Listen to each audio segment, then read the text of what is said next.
दोस्तों, अगर आप और अच्छी नींद चाहते हैं तो हमारी प्यारी सी ऐप नींद को इंस्टॉल करें। इस ऐप पर आपको एक्सक्लूसिव स्लीप स्टोरीज़ मिलेंगी और आप बिना यूट्यूब प्रीमियम के भी इन स्टोरीज़ को बैकग्राउंड में सुन सकेंगे। इंस्टॉल करने के लिए आप हमारी वेबसाइट neend.app पर ज़रूर आइए और अच्छी कहानियाँ, स्लीप म्यूज़िक, कुछ टिप्स सुनने के लिए इस चैनल को सब्सक्राइब कीजिए। नमस्कार, मैं हूँ शांभवी और आज हम आपको सुनाते हैं पौराणिक कथाओं से प्रेरित स्लीप स्टोरी। देवराज इंद्र का स्वभाव आशंका से भरा हुआ रहता था। उन्हें हमेशा यह भय रहता था कि कोई ऋषि मुनि घोर तपस्या करके कहीं उनसे उनका सिंहासन न मांग ले। उनमें थोड़ा अहंकार भी आ गया था। हालांकि उन्हें अक्सर भगवान शंकर और ब्रह्मा जी समझाते भी रहते थे, लेकिन उनका स्वभाव ना बदल सका। एक बार ऐसा हुआ कि देवर्षि नारद जी भ्रमण करते हुए इंद्रपुरी जा पहुंचे। वहां नारद जी और देवराज में बातचीत होने लगी। नारद जी दूसरे देवताओं के गुणों और प्रभाव के बारे में चर्चा करने लगे। देवराज इंद्र को यह सब बातें जरा भी अच्छी नहीं लग रही थी। दूसरे देवताओं के बारे में ऐसी बातें सुनकर इंद्र जी ने नारद जी से कहा, नारद, मैं देवराज इसीलिए कहा जाता हूं क्योंकि मैं बाकी दूसरे देवताओं से श्रेष्ठ हूं। आप मेरे सामने दूसरे देवताओं का बखान बार बार क्यों कर रहे हैं? आपका मेरे सामने दूसरों की इस तरह से प्रशंसा करना एक तरह से मेरा अपमान है। अब नारद जी तो नारद जी ही ठहरे। अपनी बात साफ साफ कहने लगे, भले किसी को बुरी लगे या अच्छी। देवराज इंद्र की बात सुनकर वह हौले से मुस्कुराए और कहने लगे, आपको मेरी बातों को अपना अपमान नहीं समझना चाहिए। सम्मान उसी को मिलता है जो दूसरों का सम्मान करता है। अगर आप भी सम्मान चाहते हैं तो दूसरों की प्रशंसा से विचलित ना होइए। नारद जी की यह बात देवराज इंद्र को जरा भी अच्छी नहीं लगी। उन्होंने कहा, मैं देवराज हूं तो मेरा सम्मान तो सभी देवताओं को ही करना होगा। आखिर राजा सर्वोपरि होता है। नारद जी ने इंद्र जी की यह बात सुनी तो उन्होंने तुरंत ही कहा, आप दूसरे देवताओं को अपनी प्रजा समझने की भूल ना करें देवराज। वह आपकी प्रजा नहीं बल्कि आपके संगी साथ ही हैं। आप उनके साथ वैसा ही सलूक कीजिए जैसा एक मित्र के साथ किया जाता है। यह व्यवहार आपकी सोच और बातचीत से भी झलकना चाहिए। आपको अहंकार भरी बात कदापि नहीं करनी चाहिए। फिर इसके बाद क्या हुआ, यह हम आपको आगे सुनाएंगे। लेकिन पहले आप अपने आसपास की सारी लाइट्स ऑफ करके आराम से लेट जाएं। अपनी आंखें धीरे से बंद कर लीजिए। अब थोड़ा सा अपने शरीर को आराम दीजिए। थोड़ा और आराम दीजिए। अपने शरीर को बिल्कुल ढीला छोड़ दीजिए। कोई टेंशन नहीं, कोई तनाव नहीं। अपने दिमाग में चल रहे सभी विचारों को, चिंताओं को त्याग दे। एक शांति सी महसूस करें। सारी नेगेटिव, सारी पॉजिटिव विचारों को धीरे धीरे निकाल दे। हाथों को सीधा करें और अपनी कमर के साइड में रख लीजिए। अपनी सांस पर ध्यान लगाएं। इसको धीमे या तेज नहीं करना है। बस ध्यान देना है कि कैसे वो आपके नाक, गले में होते हुए आपके अंदर प्रवेश कर रही है और कैसे वो आपके गले और नाक के माध्यम से वापस निकल रही है। मन शांत, एकदम शांत होता जा रहा है। आप बहुत अच्छा महसूस कर रहे हैं। खुद को काफी हल्का फील कर रहे हैं। हर तरफ शांति ही शांति है, सुकून है, खामोशी है। नारद जी ने इंद्र को अहंकार से भरा देखकर उन्हें समझाने का प्रयास किया, लेकिन इंद्र जी तो जैसे नारद जी की बात सुनने समझने को एकदम ही तैयार नहीं थे। उन्होंने अभिमान भरे स्वर में कहा, इसमें अहंकार वाली बात कहां से आ गई भला? मेरा प्रभाव दूसरों से ज्यादा है। मेरी आज्ञा से ही वर्षा होती है।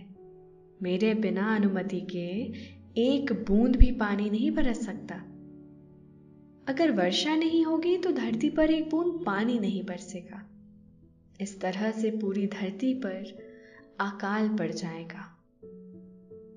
पृथ्वी पर त्राही त्राही मच जाएगी। फिर इसके प्रभाव से कोई नहीं बच सकेगा। यहां तक कि देवता भी इसके प्रभाव से नहीं बच सकेंगे। देवर्षि नारद जी भी मानो ठान कर बैठे थे कि आज देवराज से अपनी बात मनवा कर रहेंगे। उन्होंने तुरंत ही कहा, बिल्कुल ठीक कहा आपने देवराज, लेकिन इस धरती को चलाने में, सिंचित करने में दूसरे देवताओं का महत्व भी कम नहीं है। संसार के लिए सिर्फ जल ही जरूरी नहीं, बल्कि वायु, अग्नि और प्रकाश की भी उतनी ही आवश्यकता है। इस तरह वरुण देव, अग्निदेव और सूर्य देव का महत्व भी आपसे जरा भी कम नहीं है। आप सभी देवताओं से अहंकार भाव नहीं बल्कि मित्र भाव रखिए, वरना किसी दिन आपदा में फंस जाएंगे तो मुश्किल होगी। बिना सहयोगियों के राजकाज भी नहीं चलता देवराज। नारद जी की यह बात सुनकर देवराज इंद्र ने हंसते हुए कहा, आप कहां पड़े हैं इन सब चक्करों में? आप ठहरे वीणा बजाने वाले, आप क्या जाने यह राजकाज की बातें। नारद जी भी कहां हार मानने वाले थे। उन्होंने तुरंत ही कहा, आपको किसी का भय हो ना हो, लेकिन जरा शनि देव से बच कर रहिएगा। अगर वह एक बार कुपित हो जाएं तो सब कुछ तहस नहस कर डालते हैं। यह कहते हुए नारद जी वहां से नारायण नारायण का जाप करते हुए चले गए। हालांकि उन्हें देवराज इंद्र का अहंकार जरा भी अच्छा नहीं लगा था। नारद जी इसी तरह से एक दिन टहलते घूमते शनि लोक जा पहुंचे। शनिदेव ने उनका स्वागत किया और कुशल क्षेम पूछा। नारद जी ने तुरंत ही कहा, यूं तो सब कुछ कुशल है, लेकिन इंद्रदेव इन दिनों कुछ ज्यादा ही अहंकारी हो गए हैं। वह इस कदर अभिमानी हो चले हैं कि अपने आगे किसी को कुछ समझते ही नहीं है। दोस्तों, अब से आप आपकी मनचाही दादी और नानी की कहानियों से प्यारी नींद की कहानियां सिर्फ और सिर्फ नींद ऐप पर ही सुन पाएंगे। तो इसी तरह हमारे साथ कहानियों के जरिए जुड़े रहने के लिए आपकी अपनी नींद ऐप इंस्टॉल करें। शनिदेव ने पूछा, आखिर हुआ क्या देवर्षि? शनिदेव के सवाल पर नारद जी ने इंद्रदेव से हुई सारी वार्तालाप उन्हें सुना दी। देवर्षि नारद की बात सुनकर शनिदेव ने कहा, आप निश्चिंत रहें, अगले रविवार को सभी देवतागण बैकुंठ लोक में जुटने वाले हैं। वहां इंद्र भी आएंगे। वहां मैं उन्हें समझा दूंगा, किसी देवता का अहंकारी होना कदापि उचित नहीं है। वहां कुछ देर रुककर नारद जी वहां से नारायण नारायण का जाप करते हुए चल दिए। रविवार का दिन आया। बैकुंठ लोक में देवताओं की सभा हुई। सभी देवताओं ने सभा में अपने अपने विचार रखे। समय पूरा होने पर सभा समाप्त हो गई। सभी देवता प्रस्थान की तैयारी करने लगे। तभी देवराज इंद्र और शनिदेव का आमना सामना हो गया। शनिदेव ने नम्रता के साथ उनका अभिवादन किया। हालांकि इंद्रदेव अपने ही अहंकार में डूबे हुए थे। अचानक ही उन्हें नारद जी की वह चेतावनी याद हो आई कि शनिदेव से बचकर रहना। बस फिर क्या था, इंद्रदेव का अहंकार जाग उठा। उन्होंने बिना बात के बात निकालते हुए कहा, शनि जी, सुना है कि आप किसी का भी अहित कर डालते हैं। इस वजह से लोग आपसे डरते हैं। लेकिन मैं देवराज हूं, मैं आपसे कदापि नहीं डरता। आप मेरा कुछ भी नहीं बिगाड़ सकते।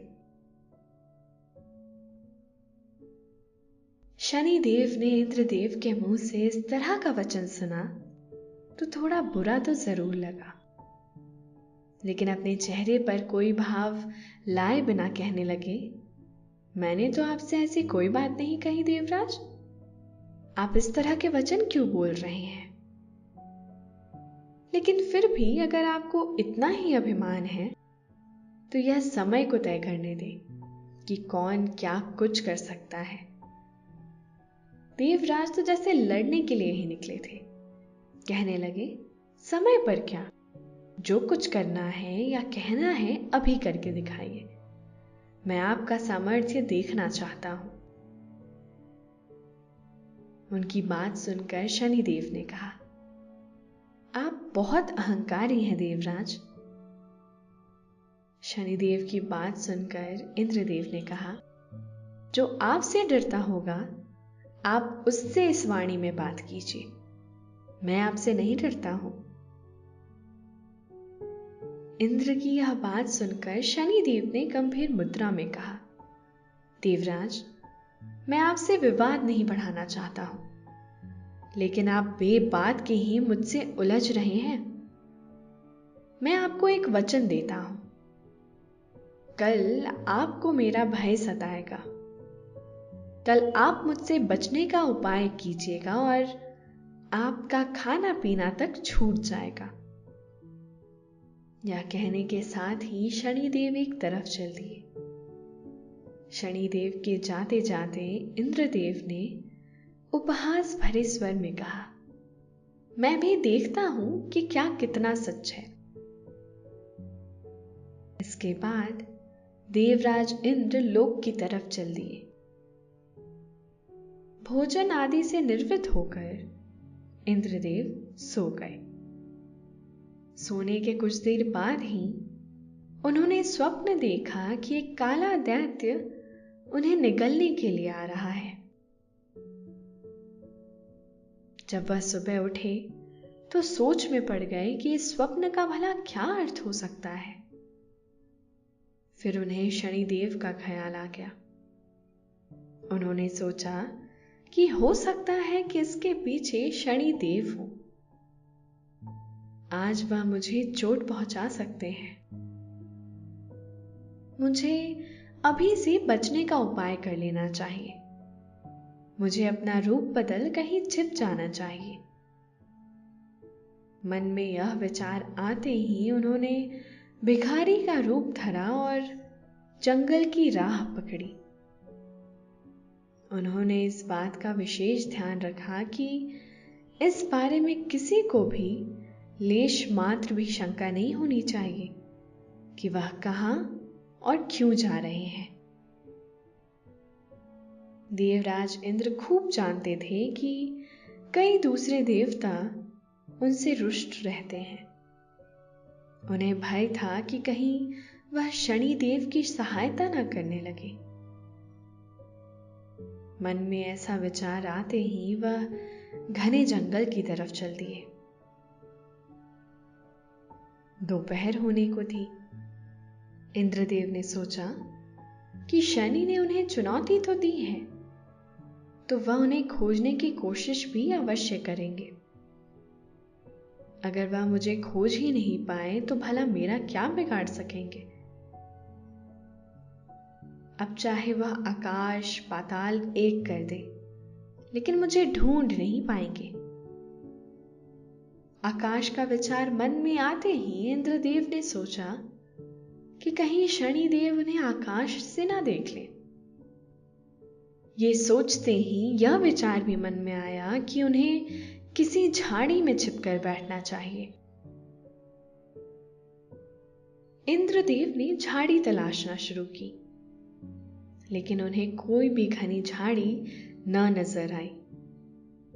उन्होंने सोचा कि उन्हें किसी पेड़ के कोटर में छिप जाना चाहिए। यह विचार मन में आते ही उन्होंने एक घना पेड़ तलाशा। उस पेड़ की कोटर भी काफी बड़ी थी। इंद्रदेव उसी कोटर में छिपकर बैठ गए। अब वह संतुष्ट थे। वह सोचने लगे कि शनिदेव अब लाख कोशिश के बाद भी उन्हें नहीं तलाश पाएंगे। उन्होंने व्यर्थ में ही सभी को भयभीत कर रखा है। अब मुझे खोज ले तो ही मैं जानूं। शनिदेव ने इंद्रदेव से कह भर दिया था। इसके बाद वह उन पर अपनी छाया डालकर अपनी चर्या में व्यस्त हो गए। इंद्रदेव क्या कर रहे हैं, कहां जाकर छुपे हैं, इससे उन्हें कोई मतलब नहीं रह गया था। वह जानते थे कि इंद्र कहीं भी जाएं, उनकी छाया उनके साथ रहेगी। उनके बिना किसी विशेष प्रयोजन के ही इंद्र का सुख चैन उड़ गया था। अब ना तो उन्हें खाने की सूध थी और ना ही पीने की। समय बीतते बीतते सूरज डूब गया। इंद्रदेव ने सोचा कि बात तो केवल एक ही दिन की थी। अब उन्हें चिंता करने की कोई आवश्यकता नहीं है। शनिदेव ही क्या, हवा भी मेरी सुगंध नहीं पा सकी। अब मुझे किसी बात की चिंता नहीं है। मैंने शनिदेव को परास्त कर दिया। अब अगली भेंट में मैं बताता हूं शनिदेव को कि वह मेरा क्या बिगाड़ सके। धीरे धीरे अंधेरा फैलने लगा। दोस्तों, अब से आप bed time stories, guided meditations, relaxing music, इन सब का आनंद नींद ऐप पर ही उठा सकते हैं। इंद्रदेव कोटर से निकलकर सीधे इंद्रलोक की तरफ चल दिए। अगले दिन प्रातः बेला में उनका सामना शनिदेव से हो गया। शनिदेव उन्हें देखकर अर्थपूर्ण अंदाज में मुस्कुराए। इंद्रदेव उनकी मुस्कान में छिपे व्यंग को ना समझ सके। उन्होंने विजयी मुस्कान के साथ कहा, कहिए शनिदेव, कल का पूरा समय बीत गया और आप मेरा बाल भी बांका ना कर सके। अब तो आप मानते हैं ना कि मेरी शक्ति आपसे कहीं अधिक है। देवराज के मुंह से निकली इस बात को सुनकर शनिदेव बहुत जोर से हंसे। शनिदेव को हंसते देखकर इंद्रदेव ने कहा, आपके इस तरह से हंसने का आशय क्या है? आपने मुझे चुनौती दी थी ना, क्या कर पाए आप मेरा? आपकी जगह कोई दूसरा होता तो अपनी पराजय पर इस तरह से हंसता नहीं, बल्कि लज्जित होता। मुझे पकड़ने की बात तो जाने ही दीजिए, आप मुझे छू भी ना पाए। आपका सामर्थ्य मैंने देख लिया है। देवर्षि ने बेवजह आपको महत्वपूर्ण बना रखा है। शनिदेव एक बार फिर से जोर से हंसे और कहने लगे, मेरे शब्दों पर जरा विचार कर लीजिए। जो मैंने आपसे कहे थे, मैंने आपसे कहा था कि आपको मेरा भय सताएगा। आप खाना पीना तक भूल जाएंगे। परिणाम यह निकला कि आप दिन भर पेड़ की कोटर में छिपकर बैठे रहे। आपने भयवश बाहर तक नहीं झांका। दिन भर आपको खाने पीने की सूध ना रही। यह तो सिर्फ मेरी छाया भर का प्रभाव था, जिसे मैंने आप पर परसों हुई भेंट के दौरान डाल दिया था। शनिदेव की बात सुनकर इंद्रदेव का सिर नीचे झुक गया। उन्होंने हाथ जोड़ते हुए कहा, मेरा अहंकार दूर हो गया है शनिदेव। आप सचमुच मुझसे अधिक सामर्थ्यवान हैं।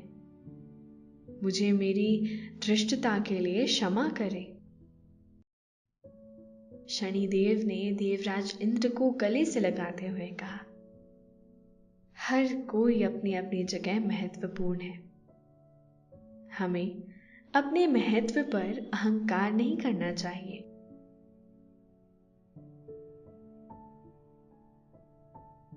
अभी आपने पौराणिक कथाओं से प्रेरित यह कहानी सुनी। अब आपको नींद आने लगी है। निंदिया रानी चुपके से आपके सिरहाने आकर बैठ गई है। वह हौले हौले आपकी पलकों को सहला रही है। आपकी पलकें बोझिल होती जा रही हैं। नींद आपकी आंखों में मध्यम मध्यम भरती जा रही है। आप पर नींद की खुमारी छाने लगी है। अब आप आहिस्ता आहिस्ता नींद की आगोश में समाते चले जा रहे हैं, समाते चले जा रहे हैं। शुभ रात्रि।